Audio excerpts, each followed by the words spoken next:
From the Pep Radio newsroom, this is breaking news.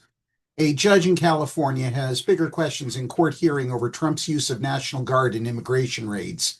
California Governor Gavin Newsom requested that the judge temporarily block Trump's use of the National Guard, specifically for immigration raids. But Thursday's hearing opened with senior U.S. District Court Judge Charles R. Breyer asking attorneys whether Trump followed the law when he called in the National Guard.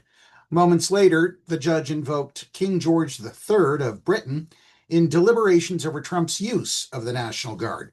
We're talking about the president exercising his authority, and the president is, of course, limited in that authority. That's the difference between a constitutional government and King George, said U.S. District Court Judge Charles Breyer, seemingly referring to the King of England during the American Revolution.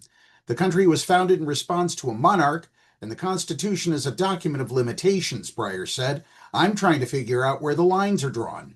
Meanwhile, military deployment has impeded LA law enforcement's ability to police court filings, says.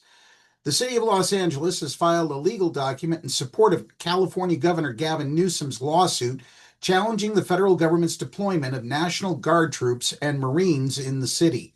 The amicus brief was filed Thursday as a federal judge in San Francisco held a hearing weighing a request from Newsom to put an emergency stop to the president's use of troops to help carry out immigration raids in Los Angeles.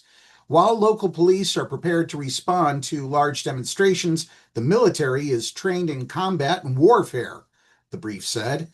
On Sunday, a day that saw thousands of protesters block a major highway and light several self-driving cars on fire, the Los Angeles Police Department deployed 580 officers to put an end to the day's unlawful assemblies, looting, vandalism, and other violence, the brief said. The National Guard did not provide any operational support to local law enforcement. Now, what the judge's decision over Trump's use of the National Guard comes down to is this.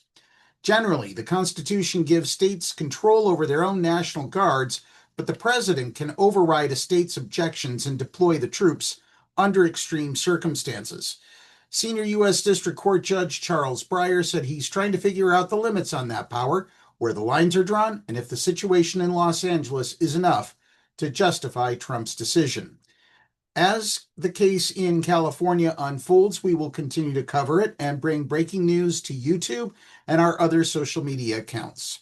From the Pep Radio newsroom, this is Dave Moore, and we'll be back as soon as we have any further information. For now, enjoy the rest of your evening.